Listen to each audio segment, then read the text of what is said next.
যারা আমার হাসান আর হুসাইনের লগে শত্রুতা পোষণ করলো, তারা আমি নবীর লগে শত্রুতা পোষণ করলো। সুবহানাল্লাহ। আল্লাহ রসুলের হাসান আর হুসাইন গুলা ভালো একটা। তখন হাসান আল্লাহ রসুল এখন জিবরিল, তুমি জানো নি আমার হুসাইন আমার পিঠ মুবারকের মধ্যে যখন তাই বইয়া আমি নামাজের মাঝে আর যখন তাই চল ঘোড়া চল, তখন আমি চিন্তা করলাম ইন্না সালাতি ওয়া নুসুকি ওয়া মাহইয়ায়া ওয়া মামাতি লিল্লাহি রাব্বিল আলামিন। আমার নামাজ, আমার ইবাদত, আমার কুরবানি সব আল্লাহর ওয়াস্তে। আমি তো আল্লাহর চিন্তা করিয়া আই বলে হাত দিয়া হুসাইন লাগাইতেছেন, হাত দিয়া হুসাইন লাগাইতেছেন। এমন সময় আমার আল্লাহ ডাক দেখুন, আমার হাবিবুল্লাহ, আপনি যেমন হুসাইনকে ভালোবাসেন তার চেয়ে আমি শত শত হুসাইনকে এমন ভালোবাসি। আমি চাই না যতক্ষণ পর্যন্ত শহীদ হুসাইন আপনার পিঠটাকে না নামবেন, ততক্ষণ পর্যন্ত হুসাইনকে আপনি পিঠ মুবারকটাকে নামাইবা না। মাহতারাম হাজিরিন, আল্লাহ সুবহানাহু ওয়া তাআলার দরবারে অসংখ্য শুকরিয়া যে মহান রব্বুল আলামিন আপনারে আমারে আল্লাহর মসজিদ পবিত্র মাহে মুহররম এই প্রথম জুম্মাত আল্লাহর মসজিদ আমরা জুম্মার নামাজ আদায় করার লাগে আল্লাহ সুবহানাহু ওয়া তাআলা আমরা হাজির করছেন। আল্লাহকে আল্লাহর দরবারে আমরা শুকরিয়া আদায় করি। সবে উচ্চ আওয়াজ আমরা করি আলহামদুলিল্লাহ। সাবক আমরা আবার আল্লাহর দরবারে শুকরিয়া আদায় করি যে মহান রব্বুল আলামিন বিশ্বের প্রতিটি দেশে মহামারী করোনা বেমারে আক্রান্ত হইয়া লক্ষ লক্ষ মানুষ মারা গেছে, লক্ষ লক্ষ মানুষ আক্রান্ত হয়েছে। আল্লাহ সুবহানাহু ওয়া তাআলা আপনারা আমার এই মহামারী বেমার থেকে আল্লাহ আমাদের হেফাজত করিয়া পবিত্র এই আশুরার এই মাসে আল্লাহ সুবহানাহু ওয়া তাআলা মায়া করিয়া আপনারা আমার আল্লাহর মসজিদ জুম্মার নামাজ পড়ার লাগিয়া আল্লাহ উপস্থিত করছেন।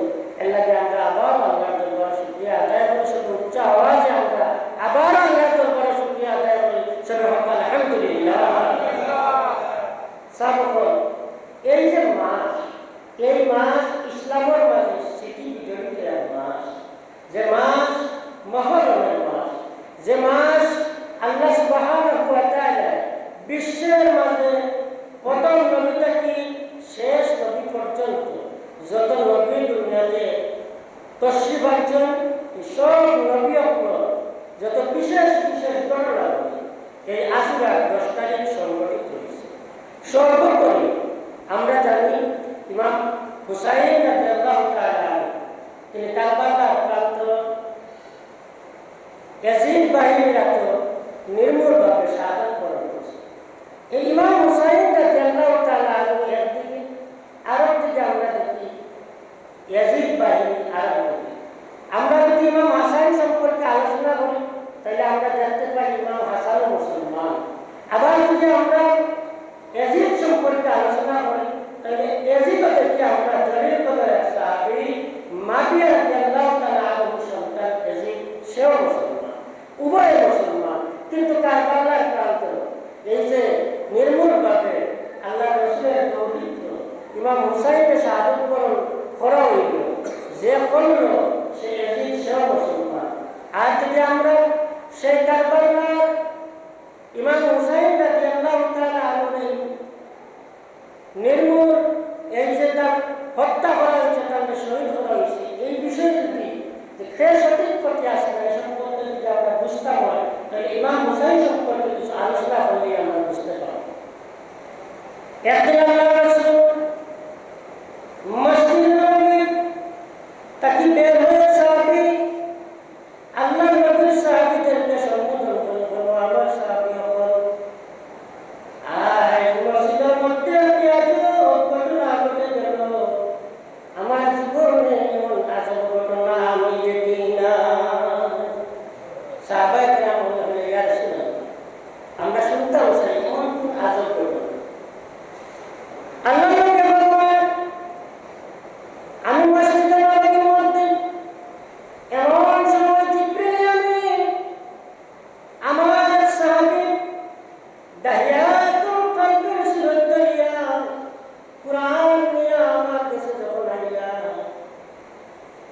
যদি ইতিহাস পড়ুন যে আল্লাহ সুবহানাহু ওয়া তাআলা কুরআন যখন পাঠাইতা এই ওয়াহি মাঝে মাঝে হযরত জিবরিল আমিন তাহিয়াতুল কলবি নবী সাহেব সুরত লইয়া মাঝে মাঝে আল্লাহ রাসূলের খিদমত ওয়াহি লইয়া আইতা হকা সুবহানাল্লাহ মাঝে মাঝে জিবরিল আমিন মানুষের সুরত লইয়া তাহিয়াতুল কলবি নবী আপনার সুরত লইয়া আল্লাহ নবীর কাছে ওয়াহি লইয়া দাহিয়াতুল কলবির সুরত লইয়া হযরত জিবরিল আমিন আল্লাহ রাসূলের কাছে কুরআন লইয়া আইলেন যখন কুরআন লইয়া পরে কুরআন দেওয়া এবং নেওয়া শেষ হইল এখন আল্লাহ রাসূলে জিবরাইলকে চাইবার কথা হই না আল্লাহ রাসূলে জিবরাইলকে আমিনকে চাইবার কথা কই না কারণ হইল যে আল্লাহ হুকুমে জিবরিল আইন আর যাই খার হুকুমে যাই নবীর হুকুমে যে জিবরিল আমিন ওই লা ইলাহা ইল্লাল্লাহ আল্লাহ সুবহানাহু ওয়া তাআলার হুকুমে জিবরিল মুহাম্মদুর রাসূলুল্লাহর কাছে আর মুহাম্মদুর রাসূলুল্লাহর হুকুমে জিবরিল আমিন লা ইলাহার কাছে যায় সুবহানাল্লাহ আল্লাহ রাসূলের তখন পারমিশন দিছিল না তাই যাওয়ার কোনো ক্ষমতা নাই জিবরিল আজকাল তাকে একটা কথা মাত্র শোনা তার কোনো ক্ষমতা নাই সুবহানাল্লাহ এখন জিবরিল আমিন আল্লাহ রাসূলের ডাইন পাশে বরকত পাওয়ার আশায় ডাইন পাশে বসে গেছেন তাই বইয়া কেন বললেন যে আল্লাহ রাসূলের তখন না কইছেন আমি তো যাওয়ার ক্ষমতা নাই তাহলে আমি ডাইন পাশে বসিয়া আল্লাহ রাসূলের কিছু বরকত আমি হাসিল হব আল্লাহ নবী ফরমান এমন সময় আমার পবিত্র পরিচয় টুকরো ইমাম হুসাইন দৌড়াইয়া মসজিদে নববীর মধ্যে ঢুকলেন ঢুকে বললেন আমি আজকে আপনার কাছে যাইব না আমার নবী যদি না যাবা তাহলে তুমি আমার কাছে আইতাই না আমি দুদিন ধরে আমার পেটে দিদা আমার মা খাতুনে জামুনা ফাতিমা রাদিয়াল্লাহু তাআলা বলেছেন মা গো আমার খাবার দাও আমার মা বলেছে ঘরে খাবার নাই আমি বললাম তো ইয়ালার কাছে যাই আমার মা বলেছেন তুমি নানার কাছে যাইও না তোমার নানা পেটের মধ্যে পাথর বাঁধিয়া মসজিদে নববীর মধ্যে বসে আছে তুমি যদি খাবার চাও তোমার নানা কষ্ট পাইবে সুবহানাল্লাহ ও আমি আজকে আপনার নিকট যাব না আজকে আমি ওই ব্যক্তি তোমার সাহাবীর কাছে আমি যাব যে সাহাবী আজকে আমাকে খাবার না দিয়ে বেটা যেতে পারবে না সুবহানাল্লাহ তাই কিন্তু দুটি দাঁড়াইতে আল্লাহ ফটোটাকে জিবরিল আমিন আইছেন তাইবা কাল বেশি দিয়া তাই নাসিনা ওকে ইবেটা আমি জানতাম না ইবেটা আমার খাওয়া দিয়া দিতি সুবহানাল্লাহ মানে জিবরিল আমিন খাওয়াও জানেন না কোনো ফেরেশতা খাওয়াও জানেন না খাওয়াও জানেন না তারা এই জগতেও নাই তারা পুরো জগৎ পবিত্র এবং জিবরিল আমিন দেখছেন মনে মনে চিন্তা করেন আমি খালি খালি চিন্তা আমার তো তা জানাও নাই দেওয়ারও আমার কোনো ব্যবস্থাও নাই তাই পুরো ব্যতীত চিন্তিত এমন সময় আল্লাহ নবীর ইশারা জিবরিল আমিন যেখানে তারা ছিল জিবরিল আমিন চিন্তা না ছোট শিশু হুসাইন না আপনার না আল্লাহ রাসূলের ইশারা যখন তার দাম কত তুমি জানো তার দাম কত দাম কেন জানো আমি ইয়া রাসূলুল্লাহ আমি তার দাম জানি পরে তাহলে তুমি শুনো আমি একদিন মসজিদে নববীর নামাজরত অবস্থায় আমি যখন সিজদা গেলাম আমার পবিত্র ইমাম হুসাইন দৌড় দিয়ে আমার পিঠ মুবারকের মধ্যে বসিয়া বলতেছে ও বুড়া চল বুড়া চল বুড়া চল আমার পিঠের মধ্যে হুসাইন বুড়া বুড়া বুড়া চল বুড়া চল আর আমি নামাজের মধ্যে এখন আপনারা হত্যা চাই আল্লাহ রসুল সিদ্ধার মাঝে ইমাম হুসাইন আল্লাহ রসুলের পিঠ মুবারকের মাঝে আর বুড়া বুড়া চল বুড়া চল এটা আদব না বেআদব হলো বেয়াদবি, তার চরম বেয়াদবি। রহমতুল লিল আলামিন সিদ্ধার আর তার নাতি তার ফিটির মাঝে এটা আদব না বেয়াদবি, এটা বড় বেয়াদবি। এটা বেয়াদবি শিখাইছে আমার আল্লাহ নবী রহমতুল লিল আলামিন। একদিন রাস্তা বেড়াতে যায়, গিয়া দেখুন হযরত হুসাইন আর হাসাইন ভাই মিলিয়া খানতে আছে। এমন খান্দা তারা খান্দা, খান্দা কোনো সাইড নেই, বেবাটা খান্দা। আল্লাহ রাসূল হুসাইনকে ডাক দিয়ে বলেন, আরে হুসাইন, তোমরা দুই ভাই এখানে খান্দো, হাসান দে তোর খান্দার একটা পাট আছে। কিন্তু হুসাইন দেখি মাটির মাঝে গড়াগড়ি পাইয়া তার সমস্ত দেহ বালি আর তুলা লাগাইয়া দিছে। এই কারণটা কিতা? ইমাম হুসাইন ডাক দিয়ে বললেন, কিছুক্ষণ আগে একজন সুয়ালি কুড়া সরিয়া গেছে, আর হুসাইন যখন এই কুড়া ছড়া টুকটারে দেখছে, এরপর তাকে বাইরে করছে, সে কুড়া সরবে। ও লালু, আমি কুড়া কল দিতে পারি, মারটারে সরাই আল্লাহ নবী ইমাম হুসাইন আর হাসান বাড়ির মধ্যে পাগলা কুড়া আছে, চলো আমরা বাড়িতে যাই, গুড়া চড়াইব তোমাদেরকে, আসো আমরা বাড়িতে যাই। গেলে আমরা পাগলা গুড়া বাড়িতে আছে, কোনো চিন্তা হবে না, তুমি তোমার আমি গুড়া চড়াই।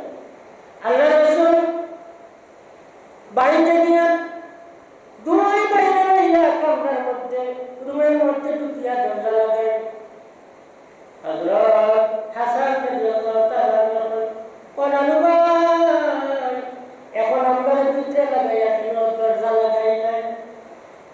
আল্লাহ রাসূলের ডাক দিয়া কল, ও হাসান রে, যদি দরজা না লাগাই, দরজা খোলা থাকলে পাগলা গুলা যদি বাড়িয়া যায় তাইলে সবাই শুনবে। আল্লাহ রাসূল কল, দরজা যদি না লাগাই তাইলে পাগলা গুলা যদি দৌড় তুলে তাহলে সবাই শুনবে। এমন সময় রহমতুল হাত মাটির মধ্যে রাখিয়া, হাঁটু মাটির মধ্যে রাখিয়া গুড়া সাজিয়ে ও আমার নাতি রে, আমার কলিজার টুকরা, আর তোমরা আমার পিঠির মধ্যে চড়ে তোমরা গুড়া স্বাদ উপভোগ করো।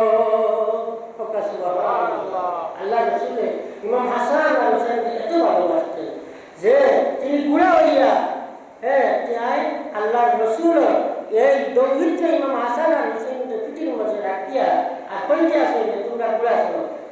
হুসাইন তো ছোট মোটো তাই ফাল মারিয়া উঠিয়েছে, বাকি রয়েছে হাসান সোনার মাঝে খানবে। ইমাম হুসাইন করে সবুর পানি ফালাইয়া খানব। আল্লাহ নবী ডাক দেন, হুসাইন রে, গুড়া যদি তোর পছন্দ হয় তাইলে সর, আর যদি পছন্দ হয় না হাসান, দাঁড়াইয়া দাঁড়াইয়া তুমি খান্দ। হুসাইন হাসান রাদিয়াল্লাহু তাআলা চিন্তা করলেন, এই মুহূর্তে যদি আমি নবীর পছন্দ না করিয়া আমি গুড়ার উপরে না উঠি, নবীর উপরে না উঠি, তাইলে রাসূলুল্লাহ পছন্দ করা হইত না। এই বয়ে হুসাইন হাসান রাদিয়াল্লাহু তাআলা পিঠির মধ্যে বই গেলা। যখন পিঠির মধ্যে বইলা, এমন সময় দূর তাকিয়া খাতুনে জান্নাত হযরত ফাতেমা রাদিয়াল্লাহু তাআলা যখন দেখলাম, তাই দৌড়িয়া আইয়া এমন জোরে হুসাইনকে ধাক্কা মারিয়া মাটির মাঝে ফলাইলা, হাসানকে মাটির মাঝে ধাক্কা মারি ফলাইলা, আর হুসাইনের কাবার মাঝে একটা চর দিয়া হইলা। তোমরা জানো নি খার পিঠির মাঝে উঠিয়া তোমরা গুড়া চলো? তোমরা যদি জানতা কিয়ামত পর্যন্ত আমার বাবা মুহাম্মদুর রাসূলুল্লাহর পিঠ মুবারক তোমরা উঠতাই না। সুবহানাল্লাহ। যারা সৃষ্টি না করলেন, সৃষ্টির জগতের কিছু সৃষ্টি করা হইত না। হাসান আর হুসাইন সেই নবী পিঠ মুবারকের মধ্যে উঠিয়া তোমরা তো বেয়াদবি করতেছ। অতএব তোমরা জানো না যে আমার আব্বার পিঠ মুবারকের মধ্যে উঠিয়া তোমরা কত বড় বেয়াদবি করছো। আমার নবী এতিমের মতো দাঁড়াইয়া থাকবেন, ফাতেমা গো, তুই জানো নি, তুমি জানো নি, তুমি খারে মারছো, তুমি আমার কলিজা দেখেছো গো ফাতেমা। ফাতেমা রাদিয়াল্লাহু তাআলা বলেন, ইয়া রাসূলুল্লাহ, বাবা ভিতর কলিজা আমি কেমনে দেখবো? আমার নবী রাখতে বলেন, এ ফাতেমা, একবার হাসানের হুসাইনের দিকে তাকাবো। ওই হাসানের হুসাইন হইল আমার ভিতরে কলিজা। আমার হাসানের হুসাইন হইল ভিতরে কলিজা। আমার হাসানকে যে মহব্বত করবে, মানে হাব্বাহুমা ফাকাদ আহাব্বানি ওয়া মান আবগাদাহুমা ফাকাদ আবগাদানি। যারা আমার হাসানের হুসাইনকে মহব্বত করলো তারা আমি নবীরে মহব্বত করলো, যারা আমি নবীরে মহব্বত করলো তারা আল্লাহরে মহব্বত করলো। সুবহানাল্লাহ। আমার আবগাদাহুমা ফাকাদ আবগাদানি। যারা আমার হাসান আর হুসাইনের লগে শত্রুতা পোষণ করলো তারা আমি নবীর লগে শত্রুতা পোষণ করলো। সুবহানাল্লাহ। আল্লাহ রাসূলের হাসান আর হুসাইনুল্লাহ ভালোবাসা। তখন হাসান আল্লাহ রাসূল বলেন, এ জিবরিল, তুমি জানো নি আমার হুসাইন আমার পিঠ মুবারকের মধ্যে যখন তাই বইয়া আমি নামাজের মাঝে আর যখন তাই চল গুড়া চল, তখন আমি চিন্তা করলাম ইন্না সালাতি ওয়া নুসুকি ওয়া মাহইয়ায়া ওয়া মামাতি লিল্লাহি রাব্বিল আলামিন। আমার নামাজ, আমার ইবাদত, আমার কুরবানি সব আল্লাহর ওয়াস্তে। আমি তো আল্লাহর শ্রদ্ধা করি। আই বলে হাত দিয়া হুসাইনের লাগাইতেছেন, হাত দিয়া হুসাইনের লাগাইতেছেন। এমন সময় আমার আল্লাহ ডাক দেখুন, আমার হাবিবুল্লাহ, আপনি যেমন হুসাইনকে ভালোবাসেন তার চেয়ে আমি শত শত গুণ হুসাইনকে এমন ভালোবাসি। আমি চাই না যতক্ষণ পর্যন্ত শহীদ হুসাইন আপনার পিঠটাকে না নামবেন ততক্ষণ পর্যন্ত হুসাইনকে আপনি পিঠ মুবারকটাকে নামাইবা না। আল্লাহ সুবহানাহু ওয়া তাআলা সুন্নাত অবস্থায় আল্লাহ রাসূল ফিসা আবার সাহাবায়ে কেরামগুলো আছেন নামাজ পড়রা, কিন্তু এত দীর্ঘ সহ্য হইল। আল্লাহ জানাই দিলাম, আমার হাবিব, আপনি যতক্ষণ না হুসাইন শহীদ চাই লম্বা, আপনি হুসাইনকে আপনার পিঠ মুবারকটাকে নামাইবেন। সুবহানাল্লাহ। এখন ইমাম হুসাইন রাদিয়াল্লাহু তাআলা আনহু চলতে আছে, কিচ্ছু নাই, ফেটার বিদায় তাই দাহিয়াতুল কালবি হচ্ছে সাহাবী সুরত করিয়া জিবরিল আমিন আইসা। তো জিবরিল আমিন তাই বলল, বাবা কত লেট করে বলবা সাই তাহলে দিলাও করিয়া আর কত বার হইতাম। সুবহানাল্লাহ। দাহিয়া কালবির সুরতে হযরত জিবরিল আমিন এখন হুসাইনের এই বৈশিষ্ট্য নবীর দেশটাকে শুনিয়া সবুর বাড়ি জোর জোড়ায় রাখলেন আর খালদুন তার ফটোটাও কিচ্ছু নাই, তাই দেওয়ার মতো কোনো ক্ষমতা নাই।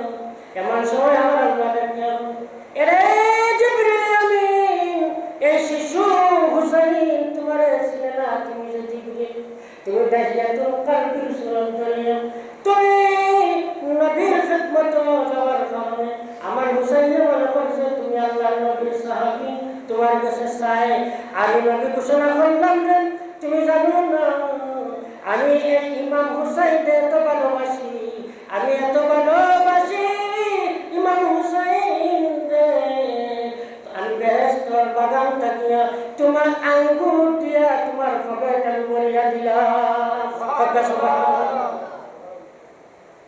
এরা হুসাইন, এরা আল্লাহ রাসূল করেন, ও জিবরাইল, তুমি তোমার পকেটের মাঝে দেখো আমি হুসাইনকে এত ভালোবাসি, আমি বেহেশতের বাগান থাকি আমার নিজ পুত্র দরাজ দিয়ে তোমার পকেট আমি আঙ্গুর দিবরি দিছি। সুবহানাল্লাহ। এখন ইমাম হুসাইন রাদিয়াল্লাহু তাআলা আনহু আবার ও জিবরিল, ও দাহিয়াতুল কালবি, ও সাহাবী, আমার খাওয়ার দুয়ারে তাড়াতাড়ি দিলাম, তুমি জানো না নবীর সুন্নাত চাইলে দোয়া লাগে। সুবহানাল্লাহ। দাহিয়াতুল কালবি সুরত ধরিয়া হযরত জিবরিল আমিনের পকেটের মাঝে আতরাইয়া এর পকেট পড়া আঙ্গুর বাকরিয়া তখন হুসাইনের হাতে দেন। হুসাইন খুশি লাগে যায়, হুসাইন খুশি, কিন্তু না হুসাইন বেজার। হুসাইনের ডাক দেখেন, ও লালু ভাই, যে সাহাবী তার পকেট পড়া আঙ্গুর লইয়া বয় আর তুমি পাথর বানিয়া তুমি বউ, অথচ তোমার সাহাবী তোমার আঙ্গুর দেয় না, একলা খাইতে চায়। এই বেয়াদব সাহাবী রে, আর যেন তোমার দরবার না দেখি। তাই হয় না যে এমন একজন বেয়াদব সাহাবী আপনি পেটের মাঝে পাথর বানিয়া বউ, আর আপনার সাহাবী পেটের মাঝে আঙ্গুর বলিয়া লইয়া বউ আপনারা দেয় না, এটা বেয়াদব সাহাবী আপনার পেটের মতো আঙ্গুর না। কারণ তাই তো শুনেন না যে এই যে জিবরিলে আমিন দাহিয়াতুল কালবির সুরত তৈরি হয়েছে, তার তাই ছিলেন না ছিলার কারণে এই কারণে আল্লাহ রসুল চমকে গেছে। একদিকে বেয়াদব বসেন, আবার দেখা যায় যে হযরত জিবরিলে আমিন আঙ্গুর বাকুড়া দিলে আঙ্গুর হয়ে যাবে। এটা তো আঙ্গুর দুনিয়ায় কোনো আঙ্গুর নাই, এটা আঙ্গুর শব্দ দেখি আমি বেহেশতের বাগানের আঙ্গুর। আল্লাহ রসুলের আঙ্গুরের বাগান। ইমাম হুসাইন ডাক দিয়া কন্যা নেবাই আঙ্গুরের দিকে চাই নাই, মনে করবে আমি একলা খাইতাম নয়, আপনিও আমার মুরব্বী, আপনার সাহাবী আমার মুরব্বী, আপনারা দুইজনের তৈয়া আমি হুসাইনে আঙ্গুর খাইতাম না।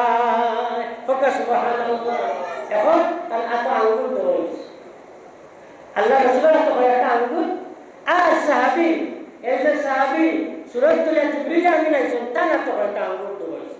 এখন তো তাই তো খাওয়ার কোনো অবস্থা নাই, তাই খাওয়াও জানেন না, তার ফেটও নাই, তাই খাইবা দিলা তাই তা জানা নাই, কিন্তু তাই আঙ্গুর আতো লইয়া গোয়া আল্লাহ রসুল আঙ্গুর আতো লইয়া গোয়া। এই যে আল্লাহ রসুলের এই পবিত্র ইমাম হুসাইন আল্লাহ সুবহানাহু ওয়া তাআলা কত মায়া করেন যে আল্লাহ খুশি তো আজ যা বেহেশতের আঙ্গুর জিবরিলের পকেট করিয়া দিয়া বেহেশতের আঙ্গুর দুনিয়ায় যে হুসাইন খাওয়াইলা আল্লাহ, সেই হুসাইন কারবালার প্রান্তর এজিদ বাহিনীর হাত নির্মূল করে শাহাদত পূরণ করছেন। এখন আপনার হোক আল্লাহ তারা আমাকে খুশি না বেজার, এরা বুঝে এজিদ বাহিনীর উপরে আল্লাহ বেজার না খুশি, আল্লাহ বেজার হইবা না খুশি হইবা?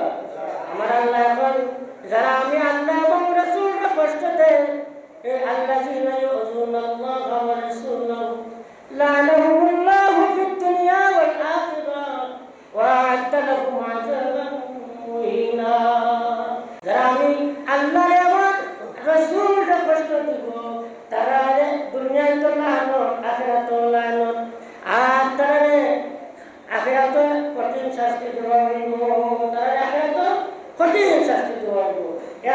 দেখেন ইমাম হুসাইনকে আমরা কত ভালোবাসতা, আল্লাহ রসুল সৈদারত অবস্থায় হুসাইন পেট মুবারকের মাঝে বসছেন, কিন্তু আল্লাহ রসুলকে নামাইতে নিষেধ করছেন আল্লাহ সুবহানাহু ওয়া তাআলা। অথচ ও হুসাইন কারবালার প্রান্তর এজিদ বাহিনী ওরাই মুসলমান, তারা হাতে শাহাদত